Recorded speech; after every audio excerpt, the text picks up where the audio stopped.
Leonardo, pode vou começar. começar. Boa noite. Então, deixa eu só pegar a tela aqui, por favor.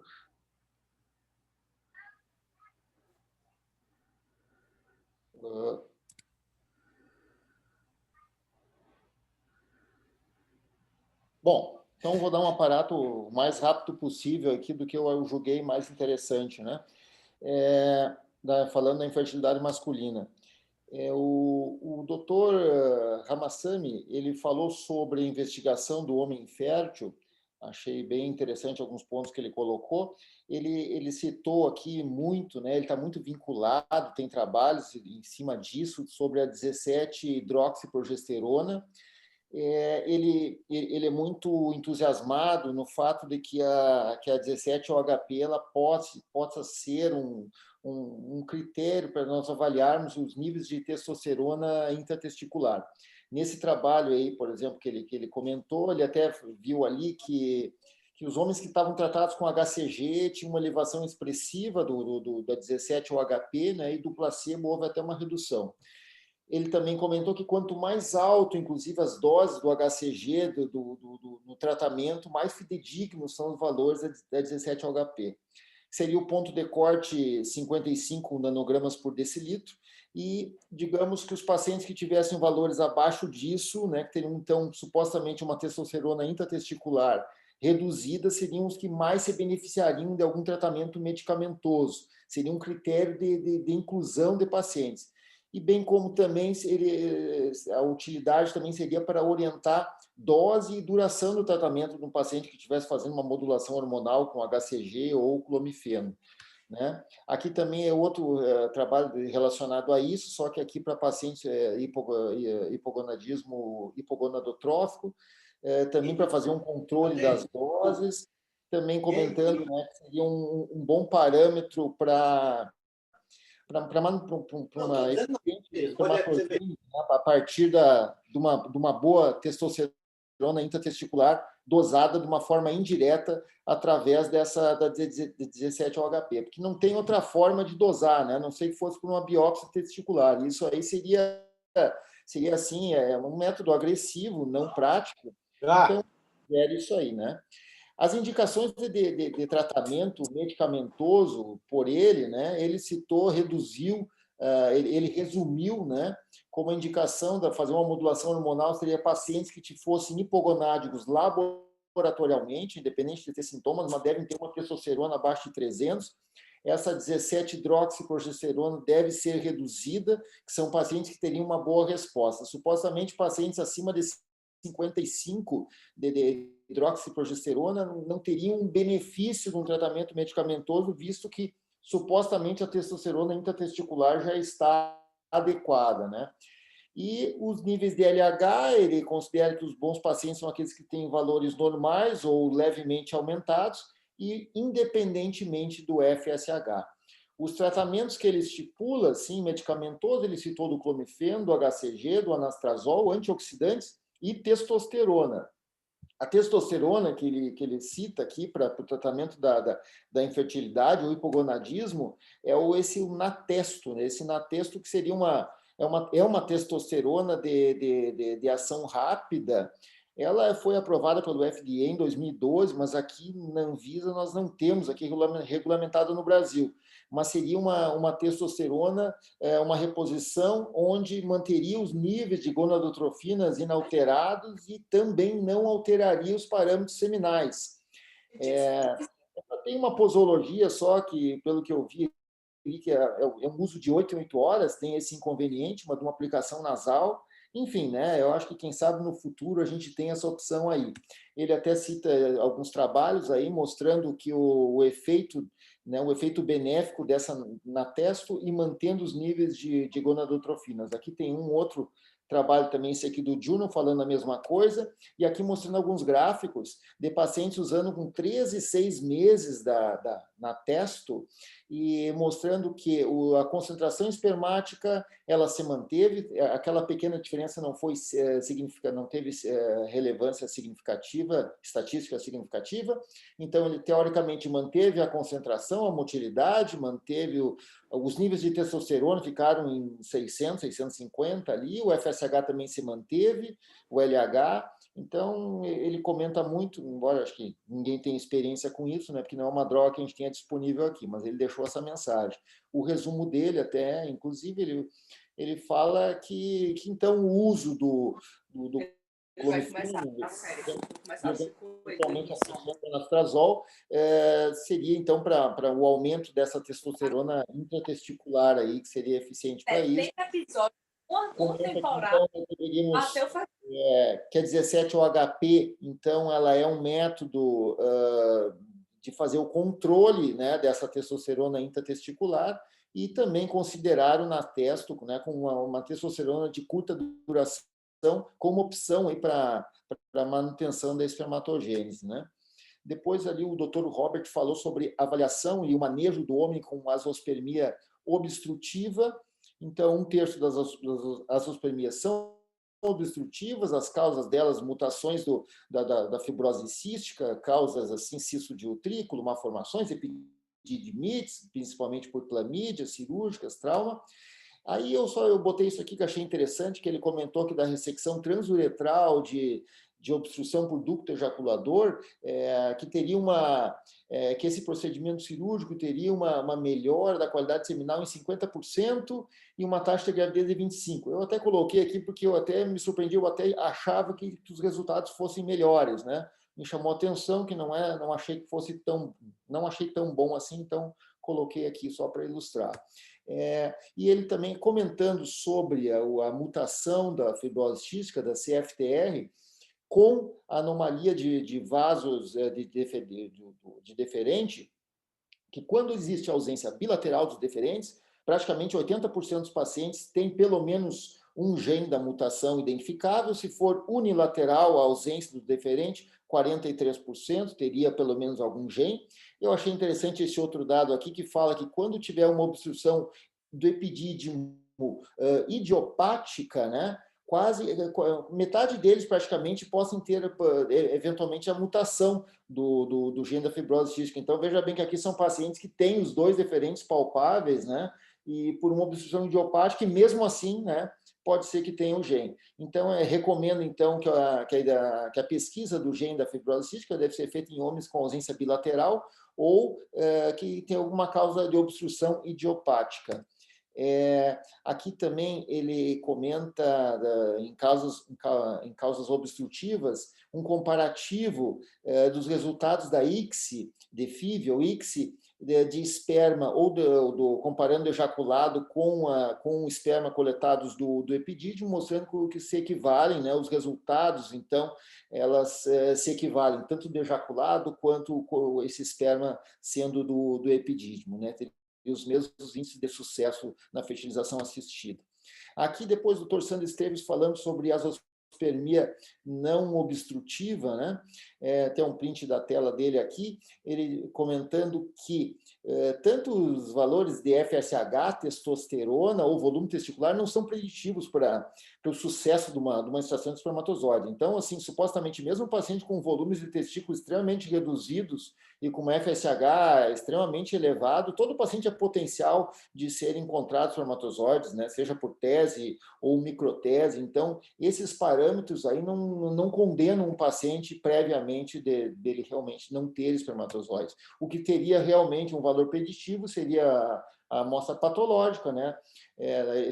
São dados dele mesmo, daí para o espermatogênese 100%, parada de maturação 40% de chance de encontro e da aplasia germinativa em torno de 20%. Claro que isso aqui é uma informação que a gente só tem geralmente depois. Eu não sei se algum colega faz essa biópsia prévia, né? Eu, por exemplo, quando faço microtese, eu sempre tiro uma amostra para mandar para a patologia para ter um prognóstico, né? Caso não encontre espermatozoide, caso não dê certo aquela fertilização, para dar uma perspectiva futura para o paciente de fazer um novo procedimento ou não. Mas é uma resposta que a gente só tem depois que faz a microtese, né? Mas daí sim, realmente, ela tem um parâmetro que ajuda bastante no questão de prognóstico. Aqui, sobre o manejo clínico do homem infértil, né, um trabalho dele mesmo, doutor Sandro, que ele comentando, até botou mais ou menos ali o esquema de tratamento dele, desses pacientes azospérmicos, do uso do HCG, e ajustando o HCG até que chegue em nível de testosterona entre 500 e 800, eventualmente associa inibidor da aromatase se a relação com o estradiol ficar ruim, e o FSH também associa caso ele caia para menos de 1,5, né? Ele também comentou que faz espermogramas, coleta de sêmen mensal, que eventualmente esses pacientes de fato podem ter alguma espermatogênese intermitente, flagrar algum ejaculado, inclusive no dia da microtese, também de fazer uma coleta, porque até dali a pouco pode ser que se encontre espermatozoides naquele momento, evitando o procedimento aí, né? Aqui também falando, aqui numa meta-análise, também comentando da varicocele e da azospermia. Aqui é uma meta-análise com 18 estudos, com quase 470 pacientes, mostrando que pacientes com varicocele e azospérmicos operados, né, 44% deles tiveram espermatozoides no ejaculado após a correção. E mesmo nos que não tiveram no ejaculado e foram submetidos depois a uma captação, seja por tese, microtese, também as chances de sucesso numa captação é superior nos pacientes que foram corrigidos por uma varicocele clínica nos pacientes nos azospérmicos. Então, a varicocele clínica no azospérmico, ela realmente está indicada e deve ser sempre corrigida aí, né? Aqui agora já falando da fragmentação do DNA, que também teve bastante discussão em cima disso, né? Então, ele tem uma origem testicular, uma origem pós-testicular, né?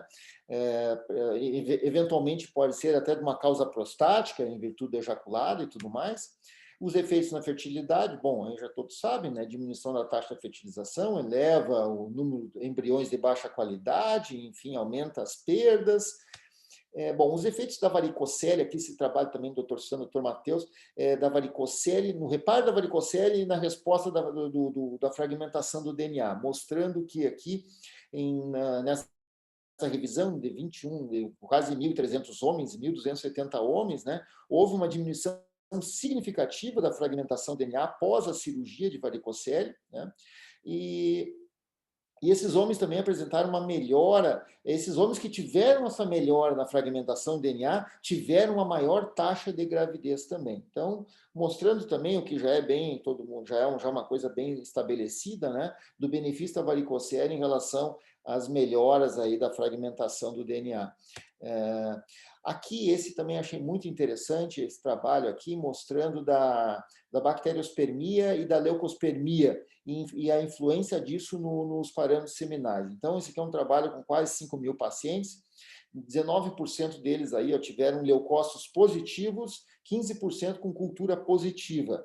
Bom, o que o trabalho mostra é o seguinte, né? Separaram em 4 grupos, grupos assim que tem só os leucócitos, outros só cultura positiva, leucócito com cultura positiva e os que não têm nada. E o que se mostrou aqui é que nessas 2 primeiras barras, onde teve sempre a piora, tanto de todos os parâmetros do espermograma, concentração, morfologia, motilidade, e a pior da fragmentação, foi sempre onde tinha os leucócitos, independente da cultura, mostrando então que a presença de leucócitos no espermograma ela é altamente prejudicial e ela atrapalha todos os parâmetros do espermograma, né? Ele também foi o Dr. Marcelo Cocuzzi que falou isso aqui. Ele até comentou de um outro trabalho também, acho que até de participação dele, dizendo que os leucócitos eles nem precisam estar acima de 1 milhão para ter a piora, né? Que mesmo que no outro trabalho que ele participou, que mesmo quando estão abaixo de 1 milhão já existe um estresse oxidativo elevado, já existe um atrapalho.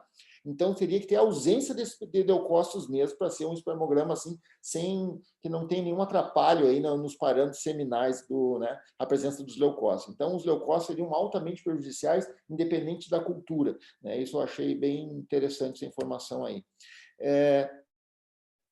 Bom, então, assim, aqui fazendo um comparativo, né, da fragmentação do DNA e dos diferentes sítios anatômicos aí, então, mostrando também que o testículo, né, seria, assim, nesse grupo de pacientes, por exemplo, o testículo, o índice de fragmentação era 10%, no epidídimo 15%, deferente 20%, ejaculado 30%, mostrando que, supostamente, o transporte do espermatozoide em todo o trato genital ali, que ele vai agregando e vai piorando a fragmentação e vai piorando, então, né, vai dando lesões aí no DNA dele aí. Então, também tem aquela outra questão, né, que supostamente que os resultados da ICS, quem sabe, seria uma opção de pacientes que têm índice de fragmentação elevada, de fazer a captação do testículo, né, como talvez uma alternativa aí para esses pacientes que têm uma fragmentação elevada. Aí seria uma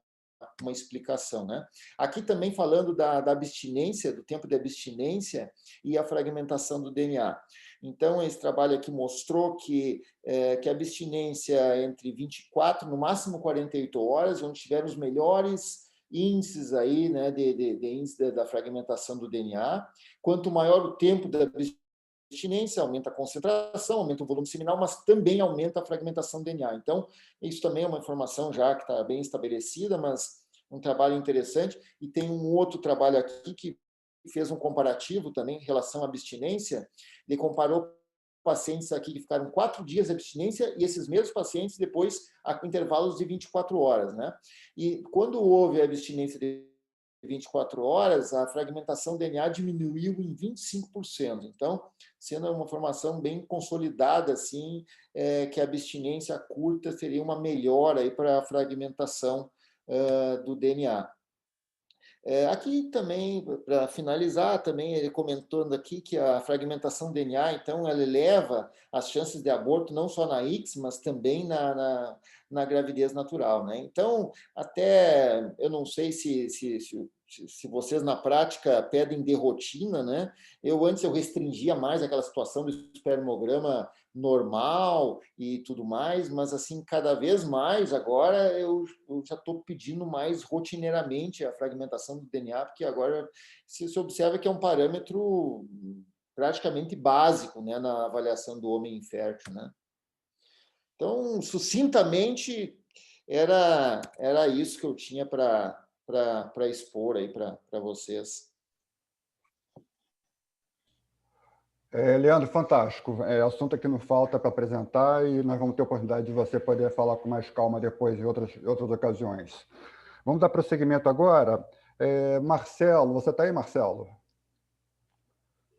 Estou aqui. Eu estava com o microfone desligado. Então, vamos lá. Você vai falar sobre o priapismo refratário, não é isso? Isso. Posso falar do priapismo, que foi um ponto-contraponto que teve, né? Então, pode começar, vamos lá. Deixa eu só compartilhar a minha tela aqui, que eu vou mostrar a minha apresentação de lá. Eu acho que fica mais fácil para a gente discutir em cima, pode ser? Tudo bem? Pode ser, né? Estamos vendo, sim. Beleza.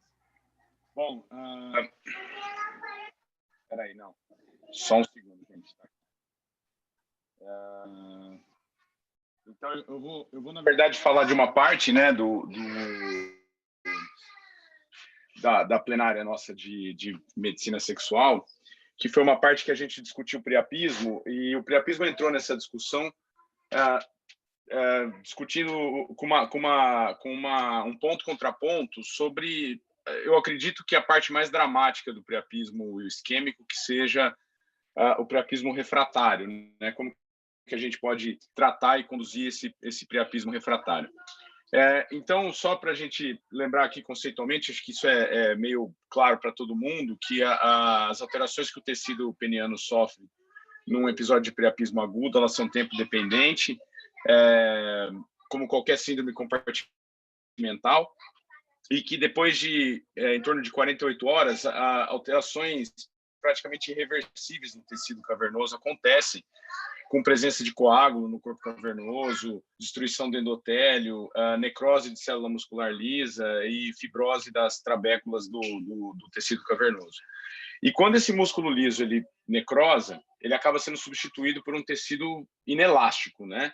E isso já vai fazer, naturalmente, com que os alfa-agonistas, que são uma arma que a gente tem na hora da punção, acabam ficando sem ação, porque eles não conseguem agir num tecido que não vai contrair mais.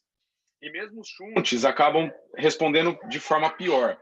E dessa forma, a gente observa que com cerca de 24 horas de um episódio de priapismo, mais ou menos metade dos pacientes acaba evoluindo para disfunção erétil. E que, quando a gente fala de 72 horas de um priapismo, quase que a totalidade acaba indo para uma disfunção erétil refratária. E outra coisa bastante interessante que foi descrita num trabalho do ano passado foi que mesmo os shunts, por si só, eles são capazes de piorar a função erétil. Nesse estudo, 19 pacientes foram avaliados e a gente observou uma taxa de disfunção erétil naqueles que foram submetidos a um T-shunt, que é um shunt distal, né? De mais de 80%, ou seja, mais de 80% desses pacientes acabaram ficando com uma repercussão da ereção. E se a gente observar outras séries, a gente percebe que os números de alteração da função erétil acabam sendo bastante altos também. E, aparentemente, essa piora da função erétil ela está relacionada à idade do paciente, à função erétil prévia e ao próprio tempo de isquemia. Bom, classicamente, o priapismo refratário sempre foi conduzido de forma conservadora, né? A gente vê que a maioria das pessoas costuma aguardar a evolução desse priapismo e ver se esse paciente vai evoluir para uma disfunção erétil no futuro. Isso não deixa de ser uma conduta segura, porque a gente consegue ter certeza se esse paciente vai evoluir ou não para uma disfunção erétil no futuro e tratar de forma mais agressiva aqueles que realmente precisarem. E quem defende esse tratamento conservador, e que foi defendido, inclusive, no ponto contra ponto, é de que nem sempre o tempo de isquemia vai estar relacionado à viabilidade do tecido. A maioria das vezes sim, mas nem sempre. E que cerca de 1/3 dos pacientes com priapismo de longa duração acabam tendo alguma ereção, nem que seja respondendo a medicações. O grande problema é que, se tardiamente esse paciente precisa de uma prótese, você vai estar diante de um caso muito desafiador. Quem trabalha com implante de prótese sabe que o implante de prótese num paciente com fibrose de tecido cavernoso talvez seja o maior desafio que a gente tem falando em técnica cirúrgica. O implante da prótese nessa situação de fibrose, ele muitas vezes exige corporotomias longas, muitas vezes até múltiplas, às vezes até com ressecção de tecido, e por vezes usando materiais que nem sempre estão disponíveis, como dilatadores especiais, como esses cavernótomos aqui. E óbvio que uma cirurgia desse porte, ela acaba tendo taxas de complicação maiores, né? É um tecido fibrosado, ele é muito mais difícil de dilatar, e dessa forma a gente acaba tendo mais lesões de uretra, mais perfuração de túnica, crossover de tecidos, de cilindros, perdão, e deformidades que podem acontecer no pós-operatório. E taxas de infecção que são bastante assustadoras, né? Se a gente pensar que a taxa de infecção de um implante primário é de cerca de 1 a 3%, a taxa de infecção de um implante nessa situação chega a 30% às vezes. E talvez uma das complicações que sejam mais temidas que é a perda de comprimento, porque se você tem um pênis que vai sofrer um processo de cicatricial, muitas vezes esse tecido vai retrair e vai fazer com que esse pênis perca tamanho, perca comprimento, e isso certamente vai estar associado a menores taxas de satisfação. Foi pensando em tudo isso que no final da década de 90, alguns autores começaram a preconizar a possibilidade de usar o implante de prótese como tratamento para esse priapismo refratário. Esse foi um dos primeiros artigos publicados, foi um case report de um paciente de 19 anos com priapismo recorrente e que teve um caso de priapismo refratário de 5 dias. Esse paciente tinha anemia falciforme e ele acabou sendo submetido ao implante de prótese. E o que a gente observa no implante de prótese nessa situação é um tecido, muitas vezes com aspecto necrótico, mas certamente muito mais fácil de manusear, sem presença de fibrose, sem estar endurecido e tudo mais. Esse foi um artigo publicado também em 2018, que na verdade foi uma tentativa de uma revisão sistemática sobre o implante de prótese precoce nesses casos de priapismo refratário. E a justificativa para tudo isso são a possibilidade de se tratar o episódio de priapismo refratário, a possibilidade de devolver esse paciente uma função sexual mais precocemente, o fato de, tecnicamente, ser uma cirurgia mais fácil de se executar, porque tem menos fibrose, e de impedir esse tão temido encurtamento peniano. Mas a gente tem que lembrar que esse cenário aqui da revisão sistemática acaba tendo muitas limitações, né? E essas afirmações aqui acabam sendo um pouco especulativas, porque, na verdade, o que a gente observa é que a revisão sistemática é composta praticamente de estudos retrospectivos e relatos de caso, e nenhum estudo foi desenhado com esse propósito de comparar o implante precoce com o implante tardio. E o grande medo que a gente tem de implantar precocemente uma prótese nesses casos é você estar tratando de forma excessiva esse paciente, ou seja, você colocar uma prótese num paciente que não precisa. E aí a dúvida que surge é: será que seria possível a gente selecionar esse paciente, os pacientes que melhor se encaixariam nessa conduta? O ultrassom, que é um exame muito utilizado nos episódios de priapismo, ele tem muitas limitações, tá? Existem muitas interpretações errôneas relacionadas ao ultrassom, porque esse pênis já é muito manipulado, pulsionado, então nem sempre a gente consegue ter essa facilidade de identificar um tecido viável através do ultrassom. Uma forma segura seria a biópsia, porque mostraria realmente a diferença entre um tecido viável e um tecido necrótico. Mas o grande problema é que a biópsia é invasiva, e se você quer preservar o tecido, você não vai ficar tirando o tecido para fazer biópsia, né? Foi daí que surgiu a ideia de usar exames de imagem. Esse foi um trabalho bastante interessante de 2010 e que foi mostrado também no Congresso, que foi utilizar a ressonância para esse propósito. Então, nesse trabalho, 23 pacientes com priapismo refratário foram avaliados com uma ressonância, com contraste, e esses resultados da ressonância foram comparados com a histologia, né, com biópsia. E o que foi observado foi uma sensibilidade muito próxima a 100%. Ou seja, a ressonância, aparentemente, ela tem a capacidade de mostrar a viabilidade do músculo liso, além de permitir você discutir com o paciente se a derivação tem chance de sucesso ou se esse paciente realmente deveria ir para o implante de prótese. Óbvio que não é um exame perfeito, mas talvez seja o que a gente tem de melhor para tentar direcionar aí a conduta. Uma outra justificativa de quem defende o implante de prótese precocemente num priapismo refratário é o custo. Esse trabalho aqui avaliou durante 6 anos o custo de um paciente internado por priapismo refratário, com uma média de 82 horas de internação e com custo bastante alto. E se a gente for comparar esse custo com o custo de uma prótese, a prótese representa mais ou menos 5%, ou seja, você tratar precocemente com implante de prótese, você reduz o custo de tratamento do paciente com priapismo refratário. Bem, uma vez você optando por colocar prótese, uma outra dúvida que surge é qual seria a prótese ideal. Na literatura, você não encontra trabalhos que comparem prótese inflável com prótese maleável para este cenário.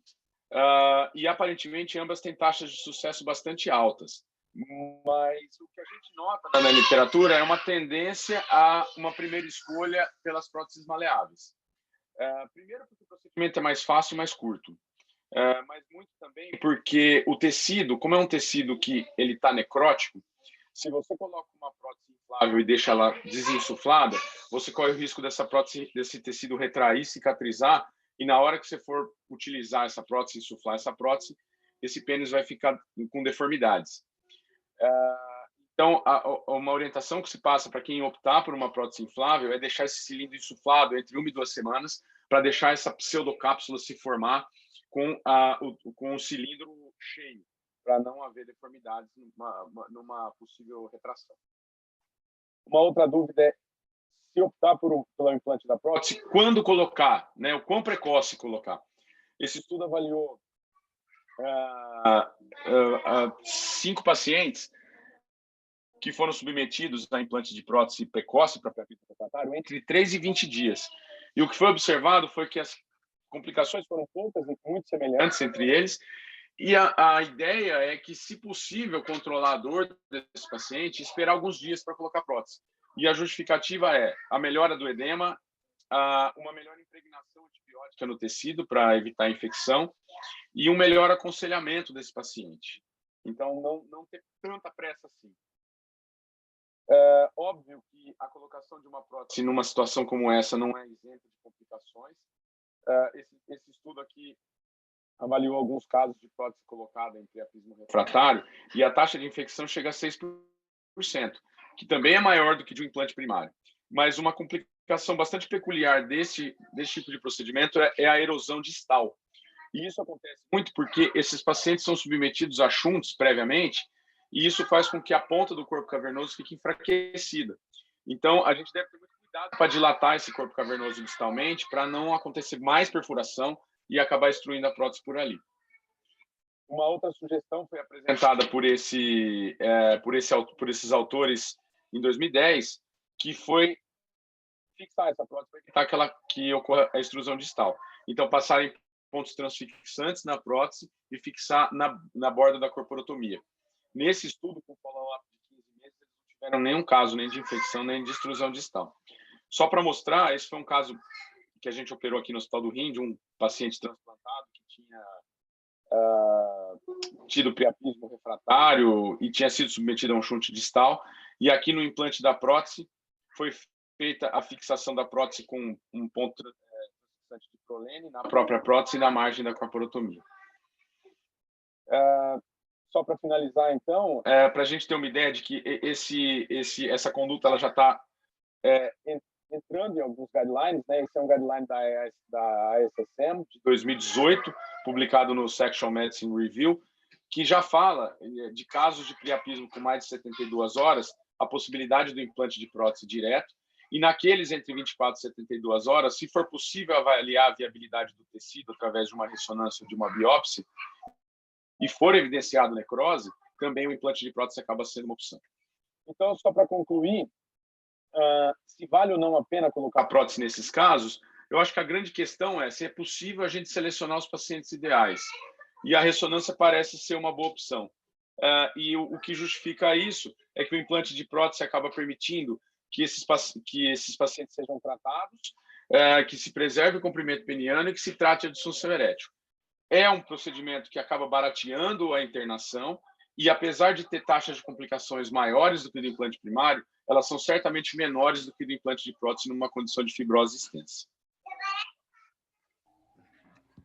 É isso, gente. Obrigado, Marcelo. Foi uma apresentação espetacular, um assunto fascinante e é bom a gente ter isso em mente, né? Em caso de priapismo refratário, quanto mais cedo colocar uma prótese para resolver, melhor. Não deixa para depois. Vamos dar prosseguimento. O Leonardo Seligra pode falar, Leonardo?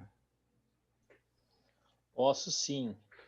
Depois de 2 aulas show dessa aqui, eu vou até ficar um pouco mais de canto aqui, mas de novo queria agradecer o convite aí e ver mais caras conhecidas, né? O Camilo abriu a câmera, o Gustavo também abriu a câmera aí.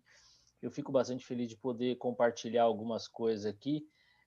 Eu já vou lá dar logo um conflito de interesse, né? Eu participei da organização do congresso e tive o prazer de participar junto com o Marcelo. Só uma coisinha, Leonardo, só uma coisinha. Ô, Marcelo, tira compartilhamento da sua tela. Oi, perdão. Tira o compartilhamento da sua tela. Isso. Aí o Leonardo pode apresentar o dele se ele quiser. Vai, fala, Leonardo. Tive a oportunidade de participar aí com o Marcelo aí na execução dessa linha aí científica que a gente criou para o Congresso, né? E de novo queria parabenizar o Marcelo aí por todo o esforço que teve. Eu acho que eu considero o Congresso um sucesso científico. A gente teve aí pela primeira vez muitos expositores internacionais que trouxeram temas muito importantes. E a ideia que o Marcelo teve provavelmente na exposição dessa plenária de medicina sexual foi muito legal, porque a gente deixou de lado temas muito batidos e trouxe temas controversos, trouxe temas do dia a dia, da prática do dia a dia, clínica principalmente. E é um pouco disso que eu vou tentar trazer para vocês. Eu tenho 15 minutos para falar de mais ou menos muita coisa que aconteceu no Congresso, né? A gente praticamente teve um Congresso de Medicina Sexual e Reprodutiva em 4 dias. Então, são alguns pontos que eu vou trazer trazer, até para a gente poder também ter pontos para discutir, né? Uma das coisas que a gente trouxe nesse congresso foi a questão da telemedicina e o quanto isso pode ser usado em medicina sexual e reprodutiva.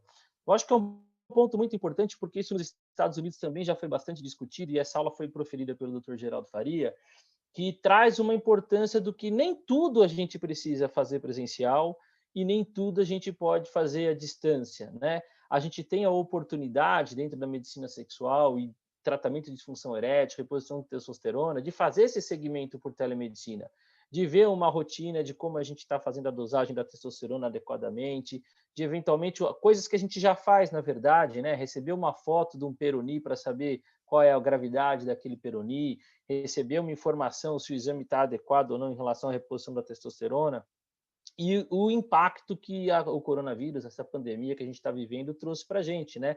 Vide essa reunião aqui que a gente está fazendo hoje, numa quinta-feira à noite, véspera de feriado, com gente do Brasil todo, né?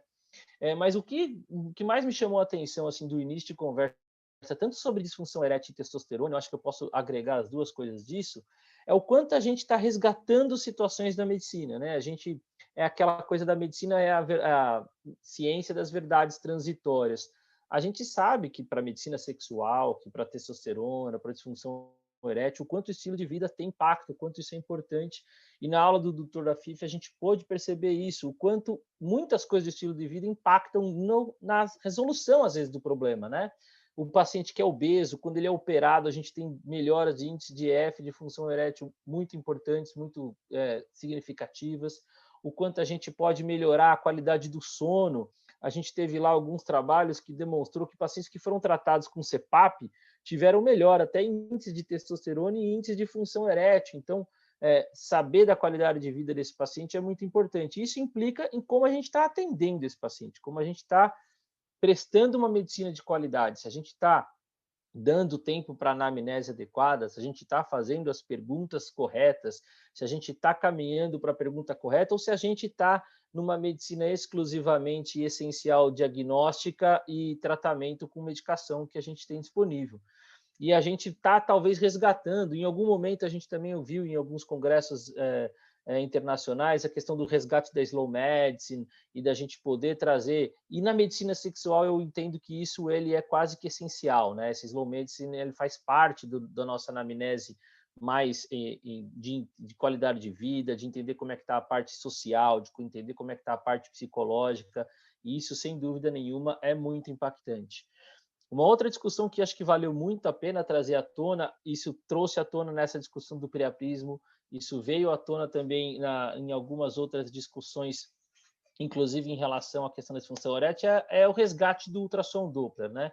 É uma aula que foi dada pelo Felipe Carneiro, ele é um defensor, ele é radiologista, mas ele é um defensor do ultrassom Doppler para esse diagnóstico, difusor da ideia. Eu mesmo participei do curso dele sobre ultrassom Doppler presencial, prático, e tenho muitos conceitos também enraizados diferentes daquilo que a gente aprende, ou pelo menos aprendeu dos tempos para cá, a respeito do ultrassom Doppler, principalmente pelo fato de ele ser mal utilizado, né, da má prática do ultrassom Doppler. O ultrassom Doppler ele pode ser muito útil para a gente realmente mostrar para o paciente que ele tem uma disfunção psicogênica, para a gente conseguir identificar bem a disfunção erétil num paciente com priapismo. Então, apesar de ele não ser um exame que a gente tem que sair indicando para todo mundo que tem disfunção erétil, ele não tem que ser um exame usado de rotina, como a gente vê em algumas clínicas aí Brasil afora, ele é um exame que a gente tem que sim começar a dar um pouco mais de valor, começar a estudar ele mais adequadamente, e ele pode trazer alguns benefícios para a gente. Um outro ponto crítico que foi discutido nesse congresso e que já tem sido discutido anualmente e que apareceram em diversas aulas, uma aula brilhante do Dr. Sidney a respeito exclusivamente de ondas de choque, mas também apareceu na aula de reabilitação peniana pós-prostaté, apareceu na aula do Trinity Bevilacqua, que é o uso das ondas de choque. Eu sei que aqui ainda é um ponto de conflito, ainda é um ponto polêmico, mas já temos estudos, não vou dizer robustos, mas com alguma evidência de que existe um papel para ondas de choque. Nós mesmos, lá na Faculdade de Medicina ABC, temos um trabalho publicado do nosso grupo, onde um perfil de pacientes pós-prostatectomia radical na associação dos inibidores de fosfodiesterase 5 tiveram um benefício na resposta do IEF, ainda assim, concordo, mas clinicamente ainda não perceptível, mas talvez esses pacientes, que talvez até seja uma população de heterogênicos ou mistos, a gente pensar na associação de tratamentos, né? A gente sabe já, aqui entrando até na questão da reabilitação peniana, né? O tratamento da disfunção erétil tem que se basear no tratamento multimodal, porque a disfunção erétil ela é multifatorial. Então, não adianta eu pensar só na questão neurogênica, por exemplo, na reabilitação peniana pós-prostatectomia. Eu tenho que saber que esse paciente vai ter uma atrofia de corpo cavernoso, como foi citado na aula do Fácil, e talvez o benefício de ele usar uma ondas de choque junto com o inibidor da fosfodiesterase seja para conseguir recuperar ou manter, na verdade, esse corpo cavernoso com potencial de ereção, né? Eu acredito que a gente não está falando em reabilitação peniana quando a gente está falando pós-prostatectomia radical. Eu acredito que a gente está falando em manutenção da anatomia para poder preservar o que ele tiver de ereção. Porque, no final das contas, esse paciente, a gente sabe, vocês muito mais do que eu, de experiência clínica, que a gente vai acabar tratando eles ou com ereção, né, injeção induzida, ou com a prótese peniana no fim da história. Mas a gente precisa mostrar para esse paciente que realmente ele não tem uma função anatômica preservada e a fisiologia preservada.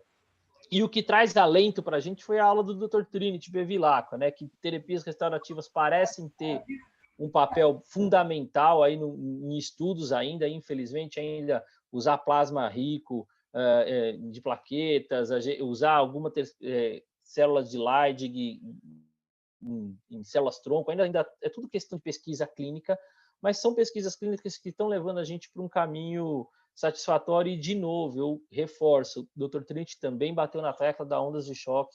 Eu acho que a gente tem que ser mais responsável no uso da ondas de choque, a gente tem que ser mais responsável em criar ciência para poder utilizar ondas de choque, para a gente poder utilizar ela de maneira adequada, senão ela pode ser uma metodologia que tem bastante promessa e ser desacreditada por conta do mau uso.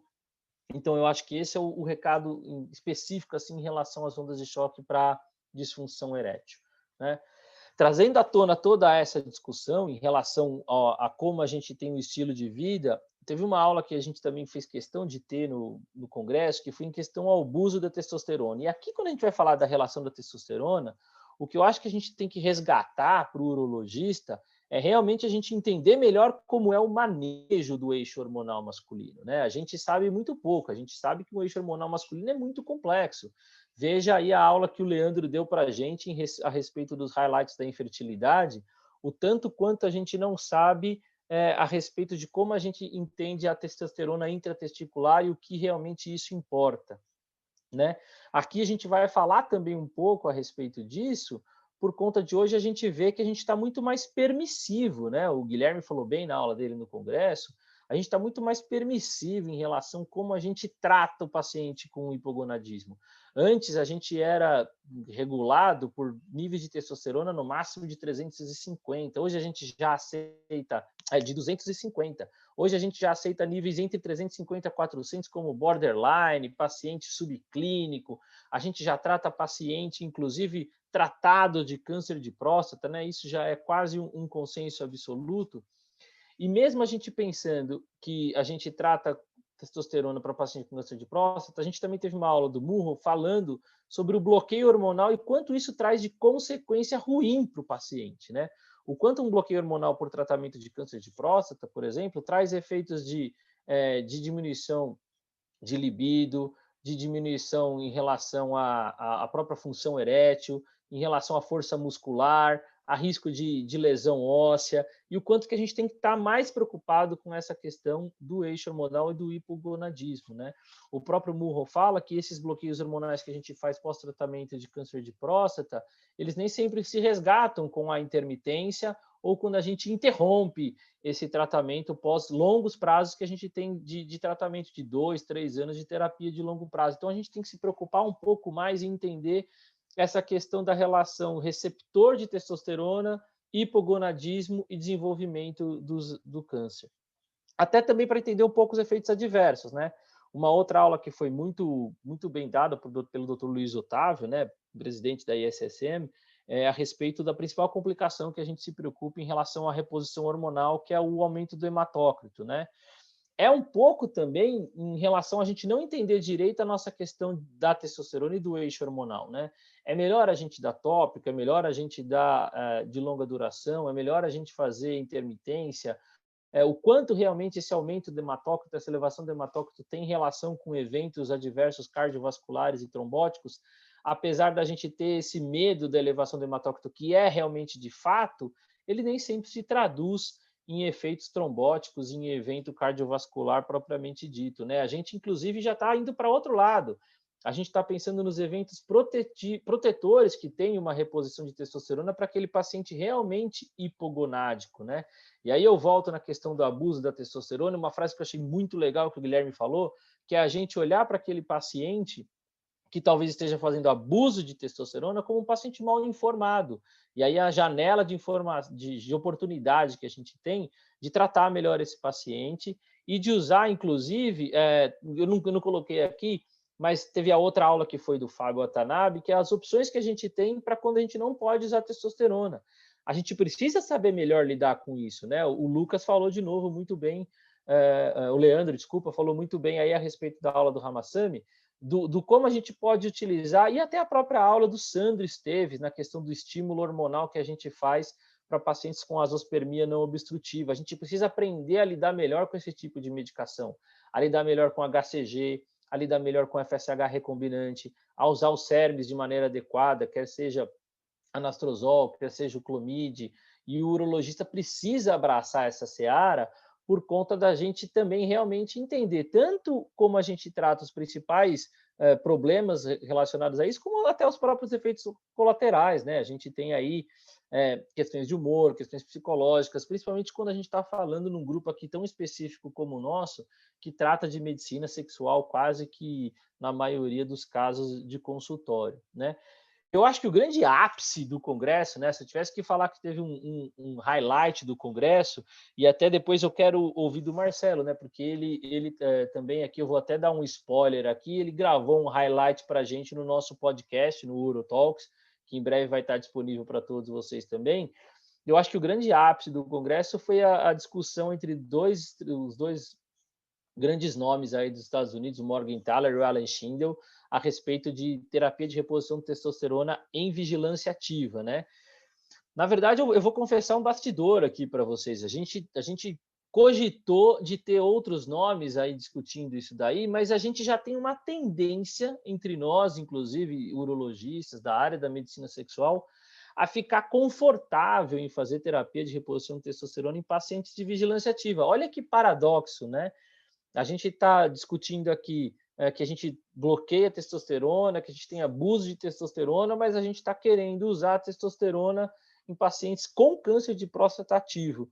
Qual que foi o grande ponto e contraponto? Todo mundo aqui já conhece, né, a teoria do Morgentaler, que é a teoria de saturação dos receptores androgênicos da próstata, que é aquele onde a gente tem níveis de 250, a partir dali ele não estaria mais estimulando a próstata, então a gente poderia continuar repondo o paciente em níveis eugonádicos, ele teria os benefícios da testosterona normal, sem os malefícios de um estímulo do câncer de próstata. Mas vejam vocês, qual que é o contraponto disso, né? A gente tem que entender que, às vezes, nem todo paciente a gente está falando dessa saturação. Nós temos, por exemplo, o Alan Shindle trouxe bem, e se a gente levantar esses artigos, eles existem, os pacientes hipogonádicos têm um risco aumentado de câncer mais agressivo, né? E mais risco de câncer de próstata, na verdade. Então, qual que é o paradoxo que a gente pode estar enfrentando aqui? Será que aquele paciente hipogonádico que tem câncer de próstata, se eu der uma reposição de testosterona para ele, eu vou estar acelerando esse processo do câncer de próstata mais agressivo? Parece, nos estudos que o Morgentaler mostrou, que não. Parece que se a gente conseguir manter esse paciente eugonádico, no paciente que teria indicação de vigilância ativa, que é aquele paciente de baixo risco, muito baixo risco, que são os que estão entrando nesses estudos, né? Estudos ainda com um N muito baixo, né? 48 pacientes, segmento menos de 5 anos. Lógico que a gente tem todos esses vieses para criticar. Mas a gente já tem uma tendência aí a aceitar que esses pacientes talvez possam receber testosterona e ainda a gente ainda fica assim um pouco com o pé atrás, principalmente quando a gente estiver falando dos oncologistas, né, do uro-oncologista. Se você perguntar para o Klotz, e o Shindle mostrou isso, o Klotz ele é contra fazer reposição de testosterona em vigilância ativa, apesar de ele ser um defensor da vigilância ativa. Então, veja que a gente ainda está caminhando nesse sentido, mas nas últimas AUA que eu tenho participado, já nos últimos 3 anos, a gente tem visto isso ativamente, vários trabalhos sendo apresentados, mostrando que já estão utilizando para esses pacientes aí, talvez com ISUP-1, eventualmente aí um risco intermediário, a reposição de testosterona. Eu fiz aqui um poder de síntese, peço até humildemente aqui desculpa para não ter uma apresentação tão robusta quanto o Marcelo e o Leandro tiveram aqui, mas eu acho que até é um ponto importante por causa da quantidade de informações aqui que a gente tem, de temas que a gente tem para discutir, e com certeza cada tema desse aqui daria para a gente dar uma aula nessa nossa reunião aqui e ter tempo para discutir, mas eu também quero dar a oportunidade aí para todo mundo poder eventualmente dar até opinião de como faz no dia a dia. A gente sabe que tem bastante gente experiente aqui nesse grupo, Camilo, o próprio Leandro, Marcelo, Davi, Gustavo, para ouvir um pouco a opinião. Eu acho até que são pontos importantes, né? Pontos que a gente tem trazido já para a nossa prática da clínica diária, né? Todos esses pontos que a gente discutiu aqui, duvido que algum de vocês não tenha tido a oportunidade de querer indicar um ultrassom Doppler, de querer ter um paciente que poderia ser bem selecionado para tratar com ondas de choque, né? Fora o nosso dia a dia de reposição de testosterona. Eu acho que como síntese, eram essas informações que foram mais importantes no Congresso Paulista. De novo, quero jogar aqui um conflito de interesse. Como eu sou parte da diretoria da SBU, eu também lembro a vocês que o Congresso ainda vai estar disponível para aqueles que puderam adquirir o pacote Plus, ainda vai estar disponível online para vocês por mais 6 meses. Então, vocês têm a oportunidade de conferir se o que eu falei aqui para vocês concordam comigo, ou se o que eu falei aqui também vocês discordam, e a gente poder discutir isso aí nos nossos grupos, WhatsApp e outras reuniões, enfim. Obrigado, Henrique, mais uma vez pelo convite, e estou à disposição para a gente debater sobre o tema. Brilhante apresentação, Leonardo. Muito obrigado. Foi ótimo. É um assunto que não falta e o nosso objetivo aqui é toda semana se reunir para discutir esses assuntos que são intermináveis, tanto que tem daquilo que a gente já ouviu, como coisas novas que estão surgindo todas as semanas. Vou fechar nossa apresentação hoje aqui com o Davi. O Davi vai falar o que ele viu sobre Peyronie no Congresso. Davi, a palavra é sua. Liga o microfone. Boa noite. Antes de começar a apresentação, eu queria agradecer, parabenizar, Léo, pela organização. O congresso foi espetacular. Fiquei muito orgulhoso e feliz de ter participado. Marcelo também, que organizou a parte aí da medicina sexual, moderou a mesa que eu participei. Então, gostaria de deixar meus agradecimentos aí. Então, eu vou falar um pouquinho, na verdade, da mesa que o Marcelo moderou, que era sobre Peyronie, em que estava presente o Dr. Arquimedes, Dr. Geraldo, eu e o Bruno. Então, a ideia aqui é mostrar a experiência desses urologistas, como eles fazem com a doença de Peyronie, esses urologistas que têm grande experiência com a doença de Peyronie, baseado, né, nas evidências científicas, né? Mas então é mesmo um resumão de como esses urologistas fazem no dia a dia. Então, para começar, deixa eu só botar aqui. Então, com relação ao diagnóstico, né, o que a gente viu e discutiu? Foi apresentado um caso clínico, que era uma curvatura lá, começava na fase aguda e ia até 80 graus na fase crônica. Basicamente era isso, um paciente de 66 anos. Diagnóstico, a gente sabe que a doença de Peyronie, o consenso que é um diagnóstico clínico, né? Uma coisa muito importante que o Dr. Geraldo citou é você ajustar já na primeira consulta as expectativas desse paciente, né? Muitas vezes esse paciente vai chegar apreensivo, com muito medo, muitos vão pensar que isso pode ter relação com um câncer de pênis. Então, a primeira coisa é você acalmar esse paciente, explicar a história natural da doença, falar que em alguns casos pode até ter regressão do quadro de curvatura, né? São poucos os casos, mas pode ocorrer. Então, apresentar a doença para o paciente e ajustar as expectativas dele é muito importante já na primeira consulta. Com relação ao uso dos questionários, né? A gente tem um questionário específico para a doença de Peyronie, não é usado de forma rotineira, mas para trabalhos científicos, né? Pesquisa científica. O que a gente às vezes usa no corriqueiro é o uso do IPSS, né? E por quê? Porque ele tem você consegue facilmente aplicar ele, né? Mas uma coisa que a gente discutiu é que talvez ele não seja ideal para a doença de Peyronie, né? Porque a doença de Peyronie envolve outros fatores psicológicos, e muitas vezes você pode aplicar um IPSS e dar um falso resultado, né? Por exemplo, se você botar, você consegue ter penetração. Ele vai falar que, se ele tiver uma curvatura muito acentuada, que não, mas não pela disfunção erétil em si. Ele tem uma ereção preservada, mas pela curvatura, mas vai influenciar no IPSS. Né? Então, tem essa questão do uso dos questionários. Tá? Como seguir o paciente? Aqui foi uma unanimidade, né, da mesa, acho que está bem estabelecido. Todo mundo ali segue na fase aguda e até a fase crônica com fotografia, e vai fazer teste de ereção ou no consultório, ou uma teste de ereção com Doppler peniano, se o paciente vai ser submetido a algum tratamento cirúrgico ou até uma injeção intralesional, ou se você tem alguma dúvida da hemodinâmica desse paciente.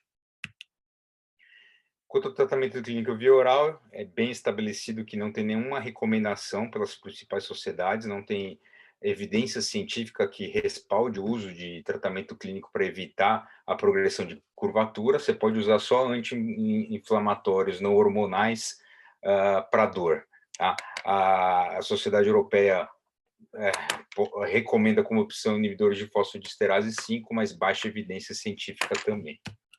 Tá? E o que a gente discutiu um pouquinho seria a gente tentar explorar um pouco mais outras coisas que a gente tem, além de você usar outros tratamentos de via oral que não tem respaldo científico. Seria, por exemplo, você tentar explorar um pouco mais os fatores de risco de progressão, que já estão bem estabelecidos, né, para a doença de Peyronie. Então, a gente sabe que o paciente com diabetes mellitus, um paciente com hipogonadismo, por exemplo, eles têm uma tendência a progredir pior com a doença de Peyronie. Então, esse aqui são 2 estudos. Nesse primeiro estudo aqui de cima, todos os pacientes com doença de Peyronie e que estavam com o diabetes descompensado ou não sabiam que tinha diabetes. Quando eles foram tratados, né, houve uma melhora dos sintomas da doença de Peyronie. Tá? Aqui é um outro estudo também muito interessante, relacionando pacientes com doença de Peyronie e o nível de testosterona, né, que mostrou que os pacientes com Peyronie, comparado com o grupo controle, têm nível de testosterona menor, tendem a ser hipogonádicos, e quando esses pacientes eram tratados, seja com qual terapia intralesional ou até terapia oral ou associação desses dois, e corrigia também o nível de testosterona com a reposição de testosterona, houve uma melhora nos pacientes que reporam a testosterona, eles evoluíram melhor do que aqueles que não reporam testosterona. Então, isso aí acho que é uma luz no fim do túnel para a gente no tratamento clínico. Outras coisas, perspectivas futuras para o tratamento clínico é você associar, né, os tratamentos, via oral, contração, vários tipos de via oral, né, via oral com injeção intralesional. Então, porque você estaria bloqueando várias vias da fisiopatologia da doença. Então, isso aqui tem que ser mais explorado nos futuros trabalhos científicos. Quanto à terapia de choque, né, também já é bem estabelecida, ela se baseia em 2 estudos bem desenhados, né, duplo cego randomizados, prospectivos, cada estudo teve 100 pacientes, um placebo e o outro que fez a ondas de choque. E basicamente o que mostra os estudos é o seguinte: se você for comparar com relação à melhora da dor, né, por um índice de score visual, você vê que tem uma melhora bem significativa no paciente que fez a ondas de choque, né, já com 12 semanas de seguimento, tá? Obviamente melhora junto a função erétil, isso aqui provavelmente não tem dor, ele tem uma maior performance sexual, né, uma melhor ereção, uma melhor performance sexual. Só que quando você for comparar parâmetros objetivos, como o tamanho da placa e melhora de curvatura peniana, não tem diferença entre o placebo e a ondas de choque. Então, o que é bem estabelecido é que você pode usar ondas de choque para a doença de Peyronie para melhora da dor naqueles pacientes, principalmente refratários ou de anti-inflamatórios não hormonais. Com relação à tração peniana, acho que a tração peniana ele é um tratamento que a gente deve utilizar mais, e ele preenche um gap daquele paciente que está entre a fase aguda e a fase crônica, né? Aquele paciente que ele já passou da dor, só que ele já está com uma curvatura importante, isso a gente comentou lá na mesa, está com uma curvatura importante que já impede a penetração dele, só que aí não tem estabilidade da curvatura suficiente para você indicar o tratamento cirúrgico. E ele está lá na sua frente. Falei, e aí, doutor, o que eu vou fazer? Eu vou ter que esperar mais 3 meses para estabilizar a curvatura, pelo menos para fazer um tratamento clínico? E é complicado isso, é uma angústia, né? Um desafio que a gente tem na prática clínica. Então, talvez a tração peniana, além dos benefícios que são estabelecidos, né? Um pequeno benefício quanto à curvatura peniana, né? Mais um benefício importante quanto ao comprimento peniano, que você pode aumentar isso até 1,5 centímetros, né?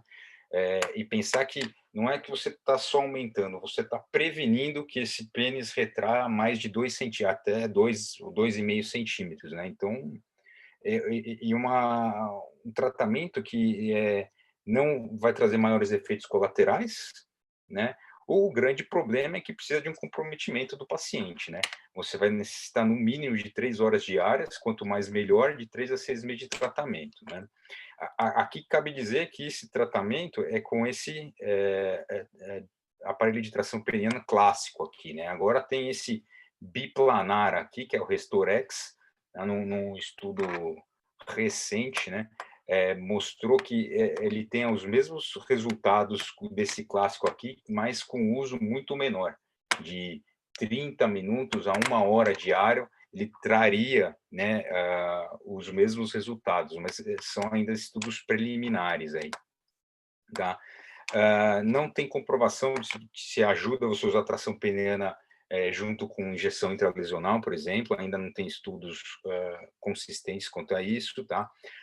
Tratamento pós-operatório, a mesa foi meio também, foi um consenso que deve ser utilizada a tração peniana, a gente vai falar um pouquinho mais para frente disso, já está bem estabelecido, independe do tipo de cirurgia que você vai fazer, tá? Seja com aplicatura, seja com incisão mais enxerto, vale a pena usar a tração peniana no pós-operatório, tá?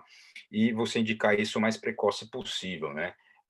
O que vai se limitar a isso é a dor, o edema no pós-operatório. Geralmente o que você consegue fazer é começar a tração peniana 2 a 3 semanas do pós-operatório. Rapidamente eu vou falar da injeção intralesional.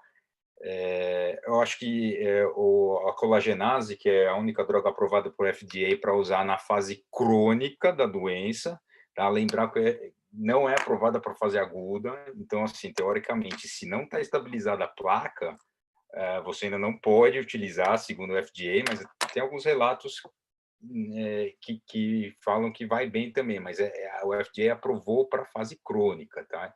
E a melhora que a gente tem que ter na cabeça é isso aqui, ó. É essa, tá? Cerca de 30%, 33% de melhora, tá? Que vai significar em graus, mais ou menos 18 graus de melhora, tá? A aprovação foi feita em 2 estudos multicêntricos, placebo-controlados duplo cego, com 800 pacientes, né? O grande problema é o custo, né? Uma droga que a gente não tem disponível aqui. Nos Estados Unidos, o ciclo completo, né, que são 4 injeções aí, está por volta de $25 mil. Tem gente lá, que são ricos mesmo, né, que tem um trabalho que mostra que ele faz 2 ciclos, né? Então, quer dizer, $50 mil e parece que tem uma eficácia. Você faz um ciclo e depois faz outro ciclo que melhora mais ainda. Mas não é a nossa realidade, talvez isso aqui não vai chegar aqui no Brasil.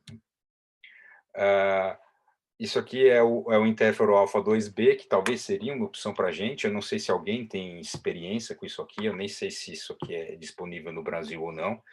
É um estudo do Hellstrom, mostrou que a injeção de interferon alfa 2B, né, nos pacientes similares aos que foram dos pacientes que fizeram a colagenase, mostrou também uma eficácia muito semelhante, né, com um custo muito mais baixo, vantagens que ele foi feito na fase aguda, tá?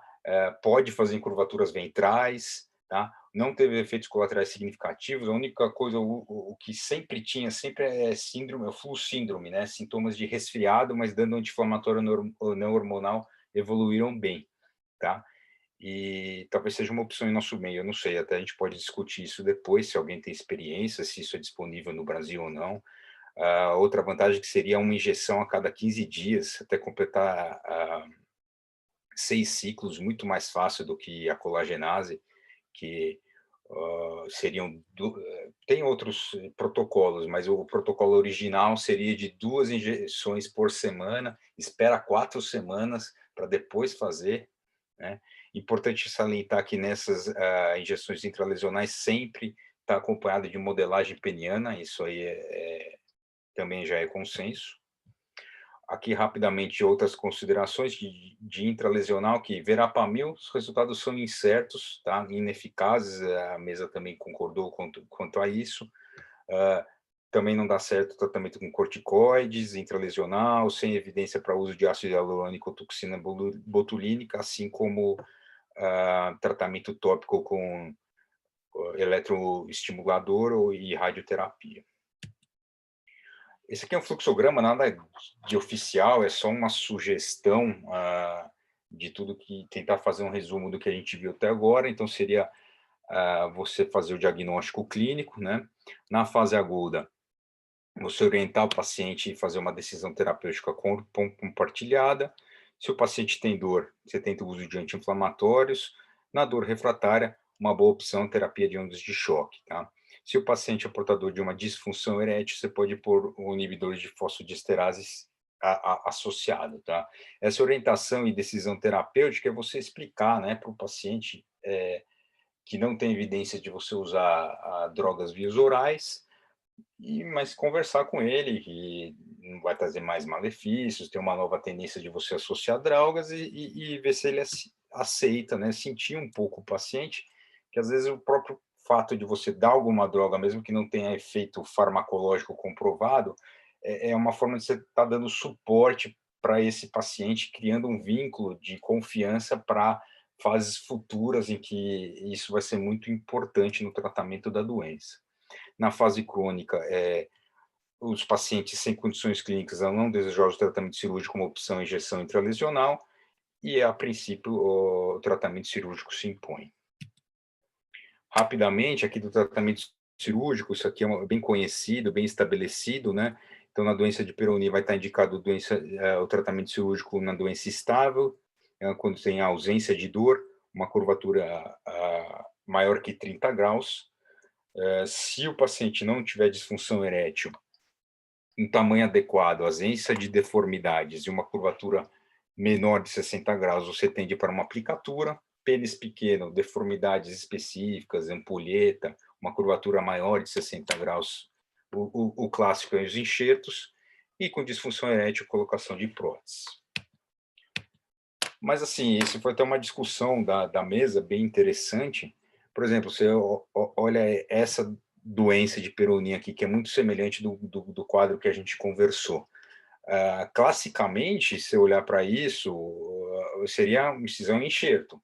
Mas será que está errado você, se ele tem um pênis com um bom comprimento, que não vai ficar menor do que 8 centímetros, que é o limite para você tem intercurso sexual, você fazer uma aplicatura, por exemplo, uma cirurgia menos agressiva, será que está errado você botar uma prótese peniana nesse paciente, se é um paciente que tem muito medo de ter disfunção erétil, das complicações de você fazer uma incisão e enxerto?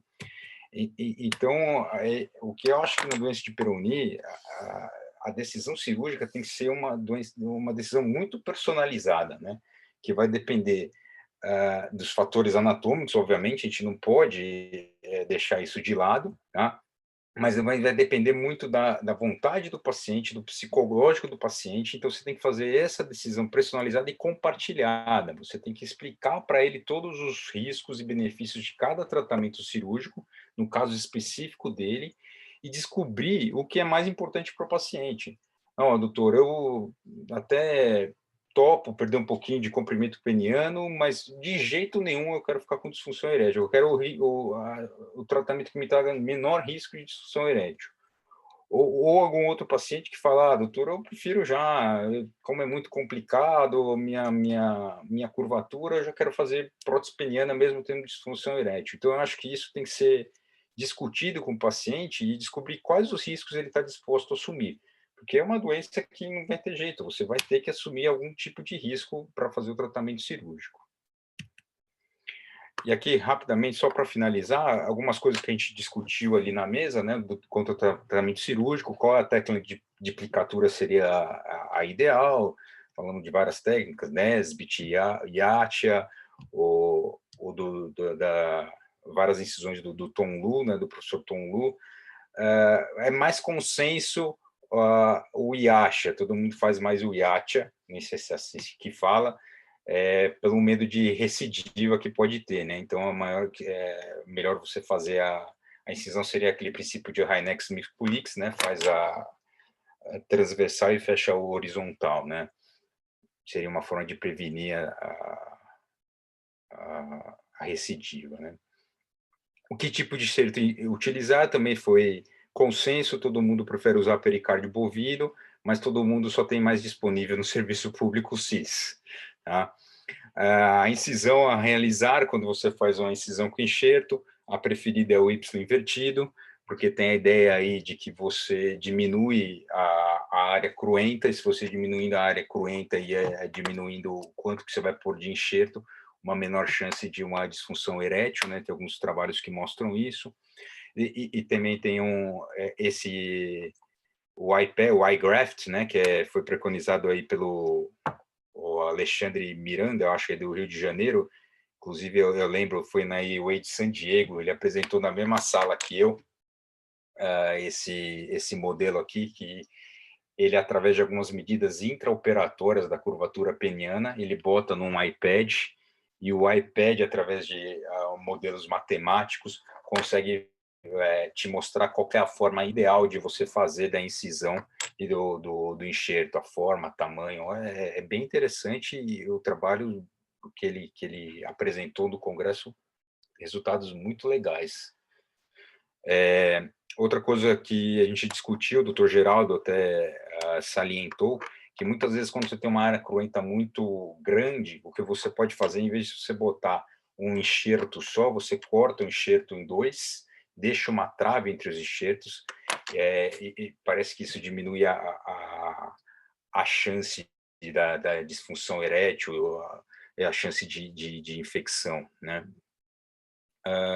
E quanto a cuidados pós-operatórios, também aí bem estabelecido, foi bem consenso na mesa, não houve muita controvérsia. Usar curativo compressivo por uma semana, fazer tração peniana, que nem a gente já comentou, né? Começar 2 a 3 semanas depois, logo depois que o paciente já suportar. Nesse período, orientar o paciente já no primeiro pós-operatório a fazer alongamento peniano manual, tá? Uma tração peniana manual, quanto que ele conseguir fazer. Até na segunda semana, se ele já conseguir fazer a tração peniana.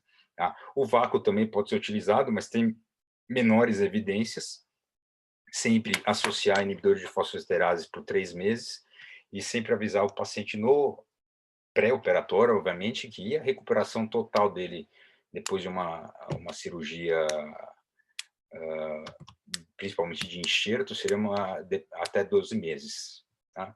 Acho que era basicamente isso que a gente discutiu lá na mesa. Agradeço de novo aí a oportunidade.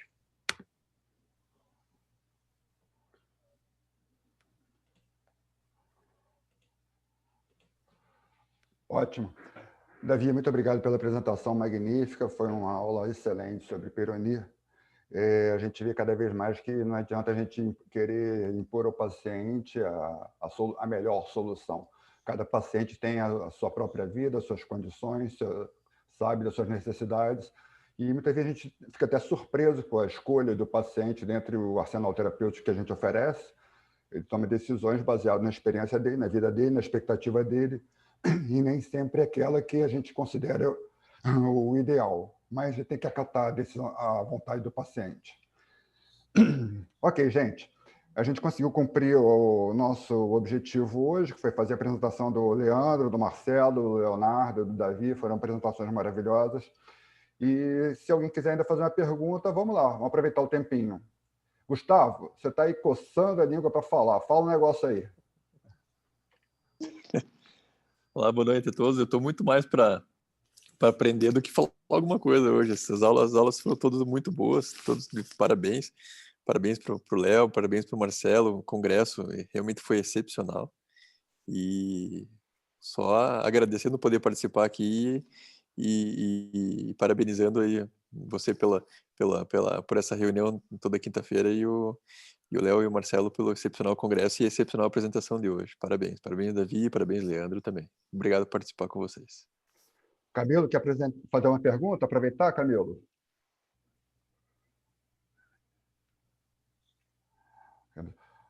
Alguém quer perguntar alguma coisa? Valdir?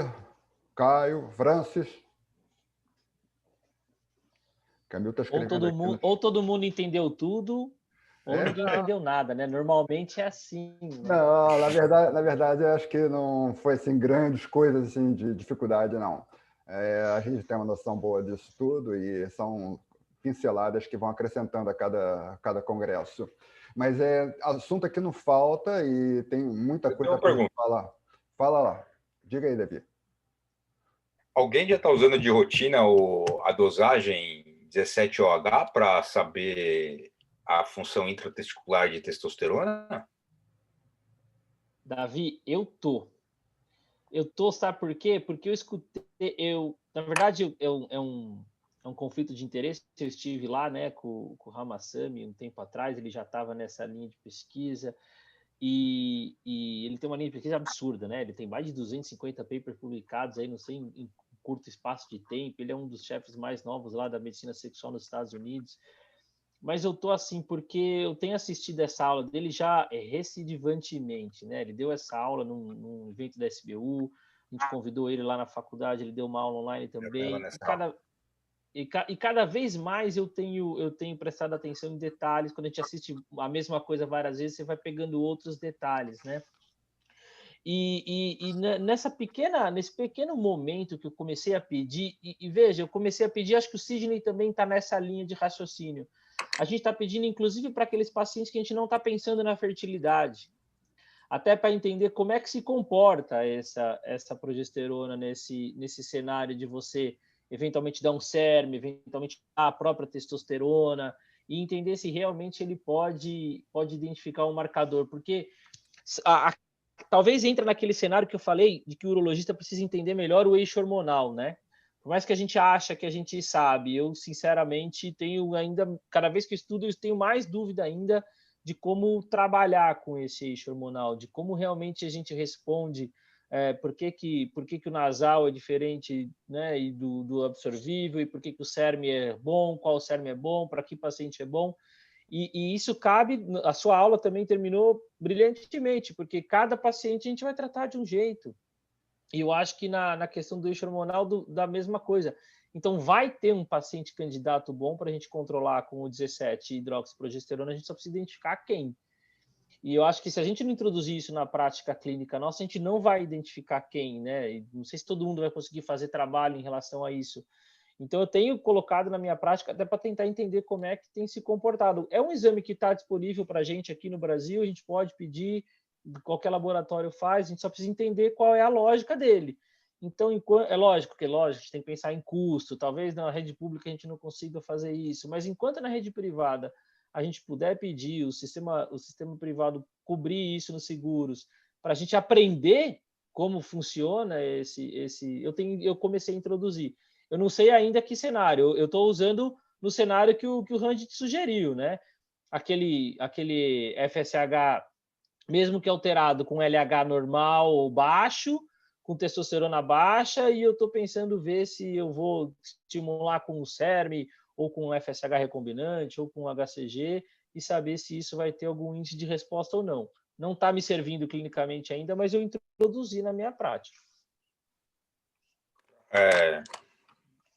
Aproveitando rotinas, teste de fragmentação de DNA, rotina para varicocele clínica?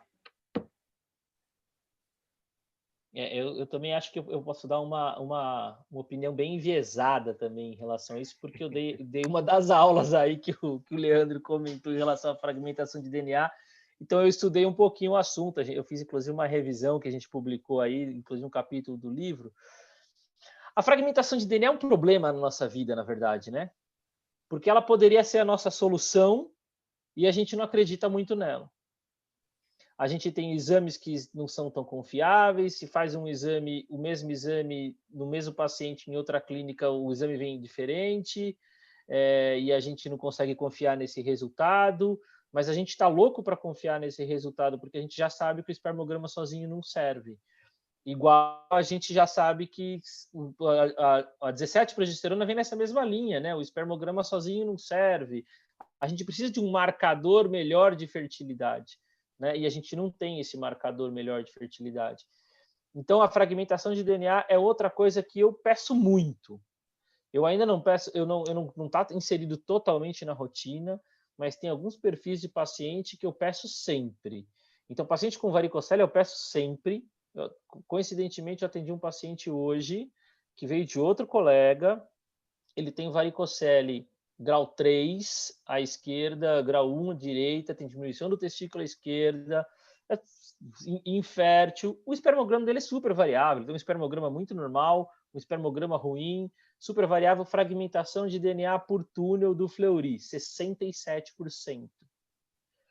Então, assim, fica mais mensurável você mostrar para o paciente que mesmo que talvez ele não melhore significativamente lá na frente algum espermograma, ele continue variável, ele não engravide, se você melhorou fragmentação de DNA, você pode sugerir para ele, olha, não faça FIV agora, você vai gastar não sei quantos R$1.000 e talvez seu resultado de FIV não vai ser bom agora também.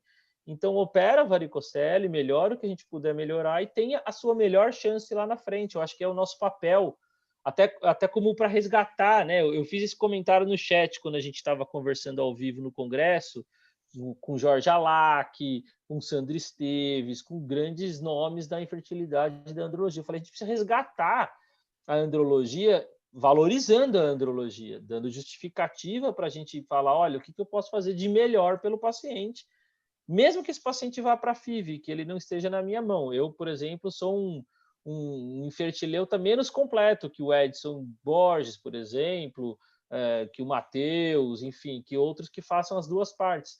Mas eu preciso oferecer alguma coisa de melhor. E eu acho que nesse cenário de varicocele que você falou, a fragmentação ajuda nisso, né? Do mesmo jeito que eu acho que a fragmentação ajuda naqueles pacientes que estão tendo perdas, que estão tendo abortamento de repetição e tem aquela infertilidade sem causa aparente. Então, eu acho que são cenários que justificam pedir fragmentação de DNA. Então, nesses casos, eu tenho pedido com bastante frequência, e se a gente levar em consideração que são pelo menos 30% a quase 40% dos pacientes que vêm com queixa de infertilidade, é bastante paciente que dá para pedir, né? Eu acho que o Gustavo pede também, né, Gustavo? Vez mais. Acho que naquele caso onde a gente tem aquela varicocele que talvez já engravidou uma vez, que teve alguma perda, ou então que a gente tem aquela pulguinha atrás da orelha, assim, sabe? Será que vale a pena? Será que não vale a pena mexer nisso aí, né? Então, é muito frequente aquele paciente que vem no nosso consultório, que tem uma varicocele, que tem um espermograma normal, está tendo alguma dificuldade, né? Eu tenho pedido cada vez mais. Não peço para todo mundo, mas cada dia eu peço mais. Nessa linha, para o Gustavo, para o Léo, eu queria só perguntar uma coisa. Qual a opinião de vocês em relação a corrigir a varicocele para melhorar a testosterona ou para prevenir uma queda da testosterona? E se a gente está chegando ao ponto de que a gente vai operar toda a varicocele daqui a pouco? Esperei um pouco para ver se mais gente fala, mas eu sou muito falastrão. Então, quando começa a perguntar, eu estou no meio da reunião, eu costumo falar sempre. Faz 3 AUAs que a gente vê toda AUA trabalho disso, né?